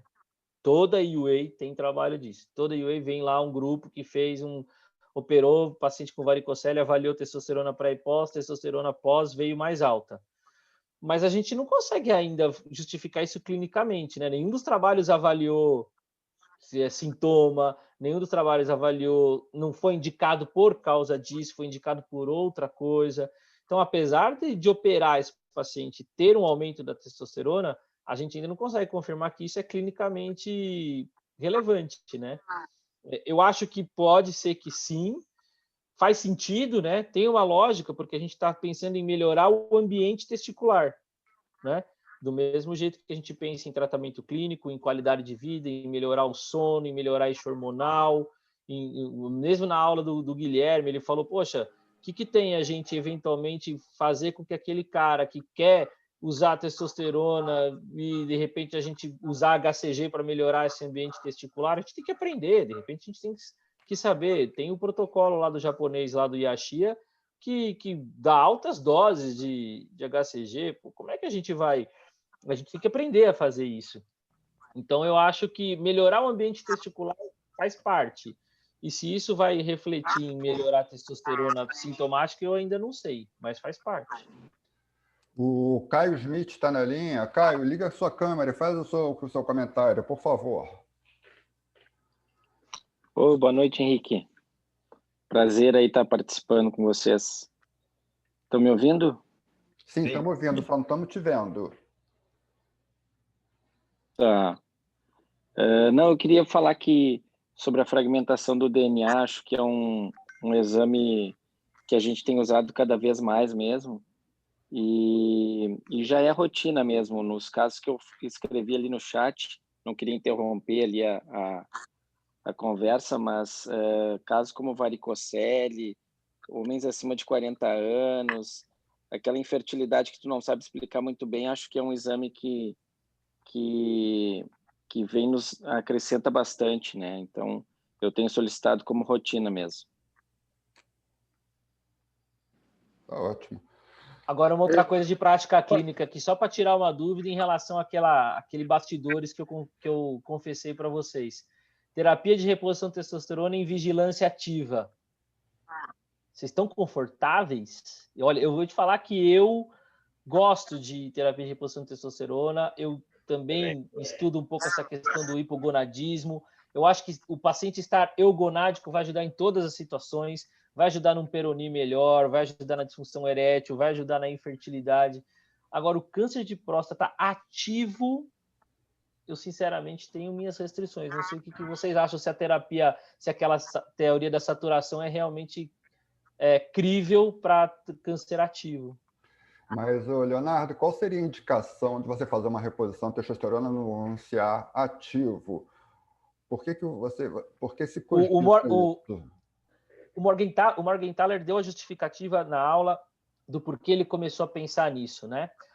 Chegou um paciente para ele com 80 anos, ígido, sem nenhuma outra comorbidade, se apresentou com um câncer de próstata, ISUP1, né, grau 1, enfim, baixo risco, que ele cogitou todas as hipóteses, ele falou, olha, você tem 80 anos, talvez você viva até 90, talvez, mas esse câncer aqui não vai te fazer nada, eu vou te fazer uma cirurgia, então vamos fazer um Active Surveillance aqui para você? Ah, vamos, doutor. Só que é o seguinte, olha, eu tô mal da relação sexual, eu não tô afim de mais nada, eu não tenho disposição para nada. Tá, o Morgenthaler dosou testosterona, 200. Aí o médico cogitou para eu, lá nos Estados Unidos, né? Olha, então vamos dar testosterona? O Morgenthaler, não, pelo amor de Deus, não vou te dar testosterona. você tem câncer de próstata. Mas, doutor, eu fui lá ver suas pesquisas, tal, não sei o que, você falou que tem a teoria da saturação, se o paciente tem um câncer tratado com radioterapia, que a próstata continua lá, você dá terapia de reposição de testosterona. Eu quero ficar bem nesses próximos 10 anos que eu vou ter de vida. Por que não? O paciente convenceu o Morgenthaler a fazer o primeiro tratamento dele. Ele disse que fez um termo de consentimento, tudo tal, e tratou esse paciente com reposição de testosterona. E ele ficou super bem, sem progressão, e foi aí que ele começou a estudar. Então, vai ter esse perfil de paciente, né? Mas, lógico que nós não vamos ver muitos pacientes assim, com certeza não, mas o contraponto do Schindel foi muito bom. A gente tem um número de pacientes significativo de hipogonádicos que vai evoluir com câncer de pior prognóstico. Então, eu ainda fico nessa balança. Eu não sei se alguém... Eu digo isso porque quando a gente começa a falar com pessoas com mais experiência, que tem mais, utilizam mais, tem um número muito maior de pacientes, já estão com confiança de talvez para um paciente em vigilância ativa ser considerado o mesmo paciente de câncer tratado de baixo risco. Eu não sei, eu ainda não tenho essa confiança. A ideia que eu tenho é que a gente tem muito medo de fazer testosterona, até por conta do histórico, né? Na época de residência, a gente tinha aquele dogma, né, que testosterona e câncer de próstata andavam juntos, né? E isso não é verdade, né? Então a gente muito mais não usa por medo do que por falta de vontade. O que acontece? O câncer é imunidade, né? Então a tua imunidade que não atuou naquela célula que se proliferou do modo atípico, né? E aí é a gênese do câncer, né? Então, se você tem um organismo funcionando melhor, né? Com um nível de metabolismo melhor, talvez um sistema imunológico mais efetivo, né? Das células citotóxicas, né? Do sistema imunológico celular, agindo melhor, talvez esse sistema imunológico celular vai agir mais em cima do tumor e pode, inclusive, diminuir a chance de tumor ou até, por que não, curar, talvez, se ele tiver um sistema imunológico bem redondinho, né? Eu não sei, eu não li isso em lugar nenhum, mas é a impressão que eu tenho, sabe? Particular, pelo menos. Tem o trabalho do Hernani Holden, ele faz muito isso, de fazer modulação, né? Tentar modular os receptores. Ele dá altas doses de testosterona e depois baixa as doses, e aí ele viu que ele pegou pacientes que não era responsível ao tratamento hormonal. Aí ele deu alta dose de testosterona, depois abaixou a dose de novo e deu hormônio de novo. E aí esses pacientes responderam, né? Ele modulou as células neoplásicas com a testosterona, né? Os receptores, na verdade. A ideia é modular os receptores para a resposta da testosterona. Eu sou da opinião do Léo também. Eu adoro a reposição hormonal, me sinto confortável de fazer reposição hormonal em paciente que já tratou, que seja risco moderado, risco leve. Não peço para consentimento informado, mas me sinto confortável, mas realmente em vigilância ativa, se surge um cara na minha frente agora, eu faço ele assinar umas 200 coisas e ele vai ter que encher muito meu saco para eu dar, cara. Eu vou encaminhar para você. Eu sou da seguinte opinião. Eu acho que a maior justificativa que o Morgenthaler dá e que eu acho que assim, talvez seja a mais sólida para você ter segurança para dar, é porque quando você opta por eu acho que ninguém tem medo aqui de fazer um Active Surveillance.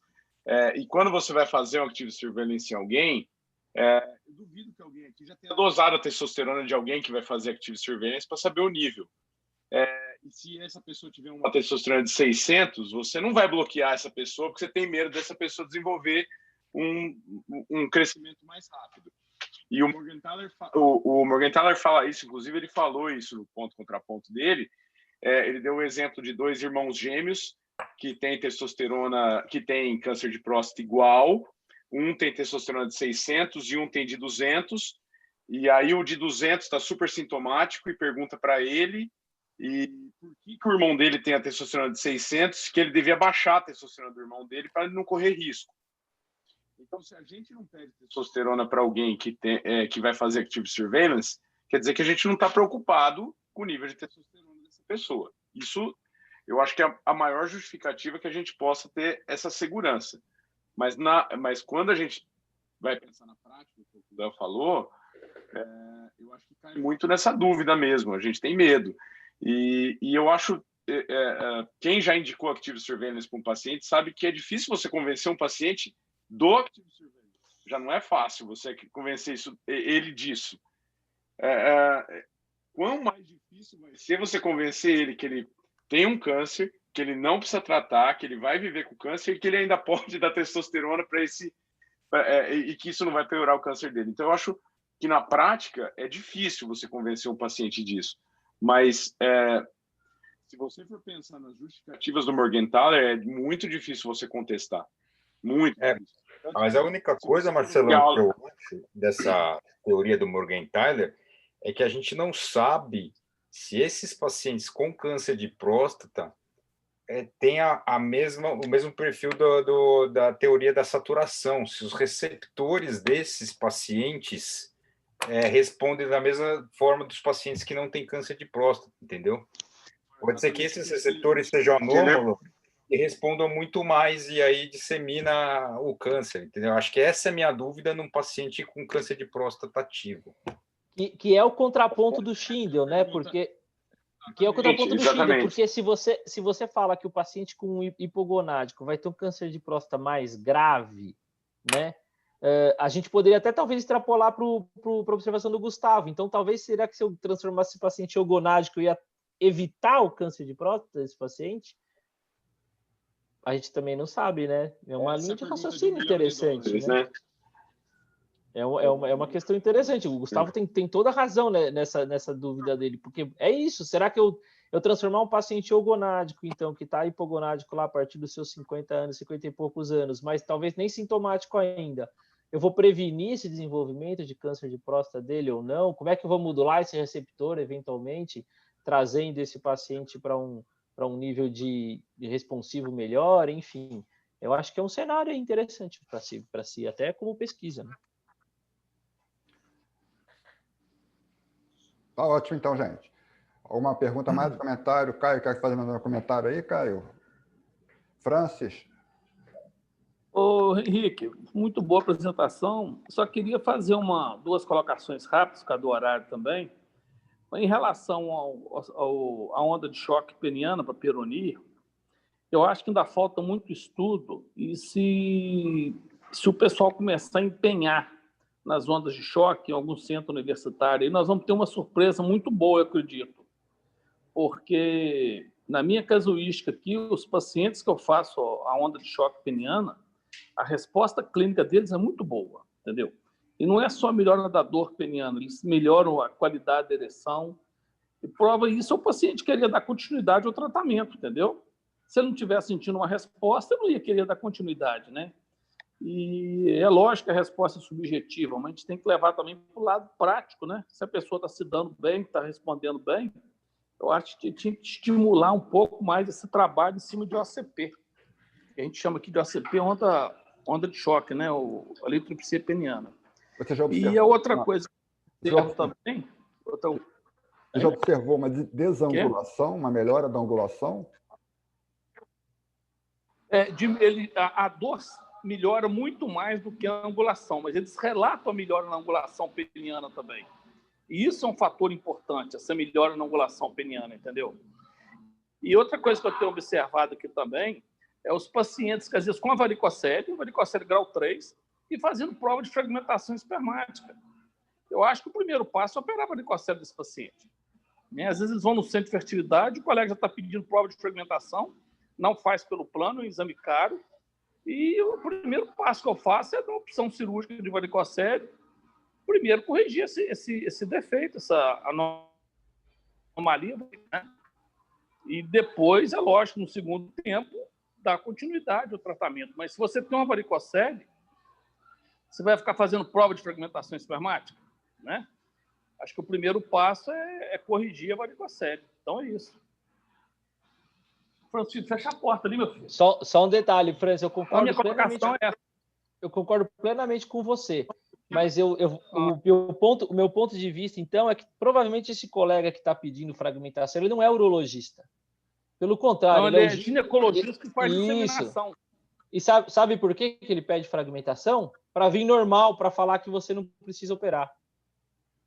É por isso que ele pede fragmentação. Se vier normal, ele não encaminha para você. Porque se ele encaminhar para você, o paciente não volta com ele. Então, esse é o fato. Por isso que eu falo que a gente tem que trabalhar da maneira mais adequada. Até entrando nesse ponto... Concordo. Eu tenho que corrigir a varicocele, né? Entrando nesse ponto aí, e nesses pacientes com varicocele clínica, uma varicocele grau 3, ou que tem uma simetria significativa e são inférteis, mas com exame de esperma normal, fragmentação normal, quer dizer, entra naquela situação meio idiopática, vocês indicam varicocele, a correção da varicocele mesmo assim, ou ficam com... Aí entra nessa questão, né? Pede o exame, está normal, e aí tu fica meio desarmado para indicar o procedimento, né? Mas é um procedimento que clinicamente ele tem indicação. O problema é que tu investigou tanto que às vezes tu fica... É um tiro no pé, às vezes, né? Para o paciente ele pode te questionar, mas está tudo normal aí, doutor, vai operar o quê, né? Eu não sei se vocês têm a prática de mesmo assim indicar o procedimento... Teoricamente, recomendação hoje, até da própria Associação Americana, é você operar uma varicocele mesmo com todos os exames normais pela infertilidade. Já é uma recomendação, só o fator infertilidade, independente dos exames alterados, né? Agora, você tem completa razão. Como é que você justifica para o paciente, se você fez toda essa investigação, inclusive pedindo fragmentação de DNA e vem normal, o que você quer melhorar, né? Aí entra, talvez, na aula do Jorge Alac, que ele deu, que talvez a gente tenha outros marcadores para avaliar antes da fragmentação de DNA, né? Os radicais livres de oxigênio que vão estar alterados e eles que vão causar a fragmentação de DNA, talvez estejam já causando um problema de peroxidação lipídica, alteração de membrana, e que ainda não está causando uma fragmentação de DNA, mas está causando a infertilidade. Então, talvez é a nossa busca por um marcador mais interessante de fertilidade que a gente não tem, né? Então, acho que justificaria você argumentar nesse ponto. A fragmentação de DNA ainda não está acontecendo, mas todos os radicais livres que podem estar sendo aqui acionados podem estar prejudicando a sua gravidez de maneira natural. Então, acho que é esse o sentido aí. Acho que eu sempre opero, independente disso, mais por conta disso. Aí, uma perguntando, aproveitando a varicocele, vocês levam relevância ao tempo de refluxo baseado no ultrassom como um parâmetro importante, tipo superior a 4 segundos, como sendo isso significativo tanto quanto o calibre da veia, ou acha que não é importante o refluxo? Eu particularmente não considero nem propriamente o refluxo, eu não considero nem o refluxo, independente da velocidade que ele tem. O refluxo ele pode ser muito enviesado dependendo da força que você faz ali na análise do exame, e considerar só o refluxo como característica é ruim, né? Se você falar que você vai indicar uma varicocele clínica, e essa é a tendência, isso é o que eu faço, por exemplo, o ultrassom tem pouca importância, inclusive do calibre, né? Agora, se você realmente vai achar... Hã? Tem recidiva? Então, a recidiva, qual que é a recidiva? É a recidiva que você operou ou que o outro colega operou e você não sabe como foi operado? Que também faz diferença, né? Você não sabe quantas vezes ligou, se ligou da maneira adequada, enfim, como foi essa condição de operar ou não. Então, assim, o que eu acho do ultrassom? Eu acho que o ultrassom vai ajudar naquele paciente que você não conseguiu examinar de jeito nenhum. Muito obeso, uma pele de escroto muito espessa, que você ficou com muita dificuldade. Aí ele vai te ajudar em relação ao calibre, a presença ou não de refluxo, talvez, mas a quanto de refluxo, quantificar o refluxo, eu não sei se faz diferença não, Leandro. Eu não tenho, e também não lembro de ter lido algo que faça muita justificativa em variação da quantidade, não. Não lembro de ter visto alguma coisa assim. Eu também não levo em consideração refluxo. Mas peço ultrassom para todo mundo para procura de varicocele subclínica, né? que ainda tem alguns estudos que mostram aí que vale a pena, né, você tratar a varicocele subclínica, né, do outro lado, não sei. A questão convênio para Vocês- liberação de cirurgia também, né? Hã? Exatamente. É a questão Só pra- convênio para liberação de cirurgia, né? Isso também. Mas quanto ao refluxo, eu nem olho, para falar a verdade, assim, eu vejo lá que, mas nem me atento a ver os parâmetros. E até tem, né, tem alguns estudos que mostram que não tem nem correlação do grau da varicocele clínica com a infertilidade, né? Então, a varicocele grau 1 pode dar mais infertilidade que a grau 3, né? Então, eu não me preocupo muito com isso, não, na prática. Leonardo, só para concluir minha observação aqui, e a técnica cirúrgica que vocês usam mais, faz diferença de adolescente ou de adulto ou não? Qual técnica mais utilizada por vocês? Técnica cirúrgica de correção de varicocele, França, é isso? A gente só usa a microcirurgia por subinguinal. A gente não tem praxe de usar nenhuma outra técnica.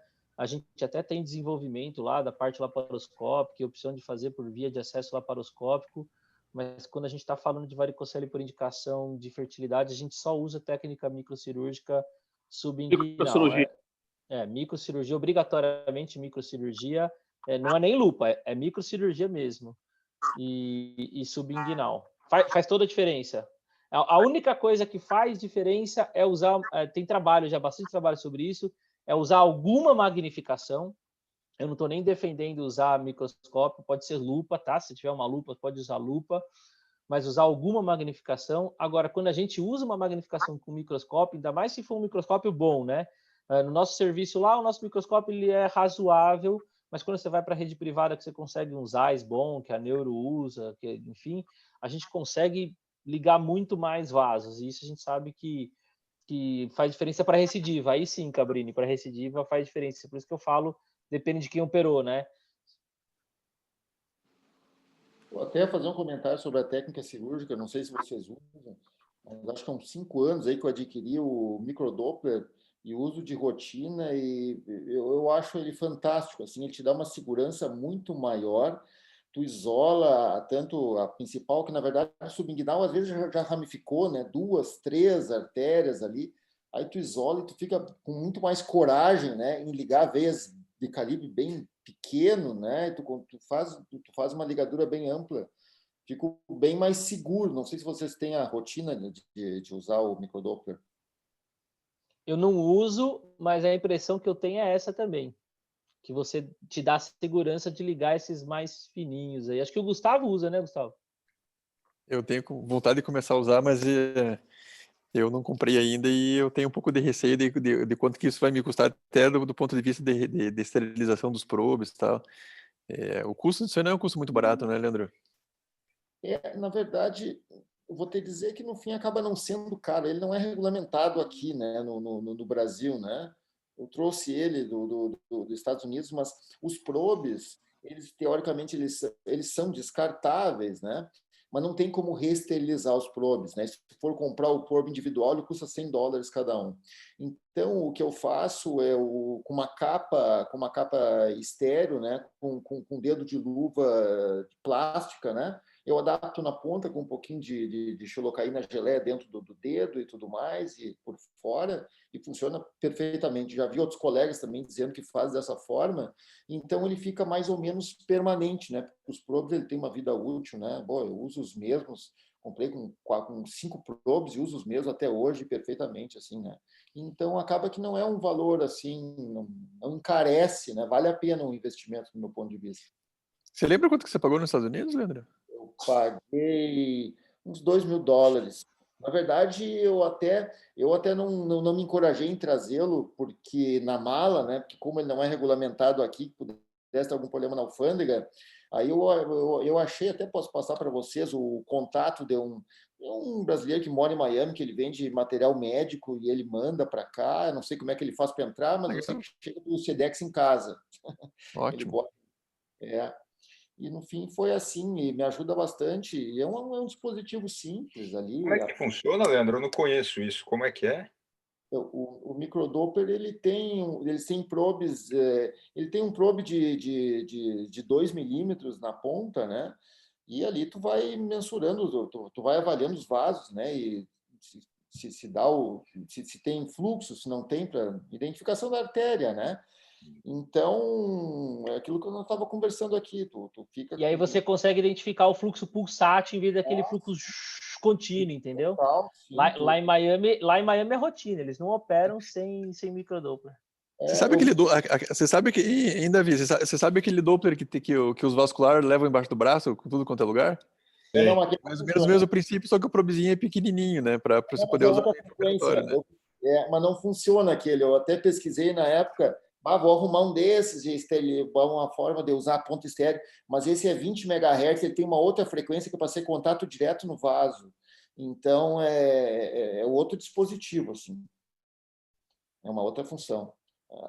Mas eu acho que ele ajuda muito. Eu vi que o Dr. Santos Esteves comentou que ele usa, acho que meio rotineiramente também, né? Usa também. O Dr. Jorge Alá, que outra vez eu acompanhei ele em umas cirurgias também, ele falou que ele usava até um tempo, sempre que ele consegue, ele usa também. Eu acho que é uma segurança a mais, né?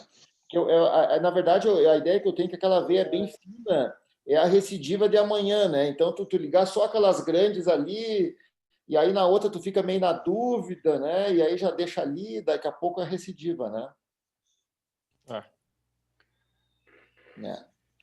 Ok. Gente, deixa eu falar uma coisa para vocês. Já vai acabar o tempo de solicitação do Zoom. Eu pedi para 2 horas e faltam 2 ou 3 minutos, então já vai acabar. Se alguém quiser encerrar, fica à vontade. Leonardo, você falou muito bem. Está ótimo. Não, foi obrigado aqui mais uma vez. É sempre bom discutir. E eu acho que reuniões como essa só valorizam aí a subespecialidade, né? O Gustavo também tem reuniões semelhantes lá do grupo dele, do Sul, a gente também tem no ABC. Eu acho que cada vez mais a gente tem que ter essa união aí e fortalecer a subespecialidade. Acho muito importante. Obrigado aí, foi muito bom. Eu que agradeço, foi espetacular, foi agradabilíssimo, foi utilíssimo, super informativo e eu me despeço. Boa noite, pessoal. Abraço. Boa noite. Obrigado pela presença, foi maravilhoso. Até mais. Tchau, tchau. Tudo de bom. Boa noite.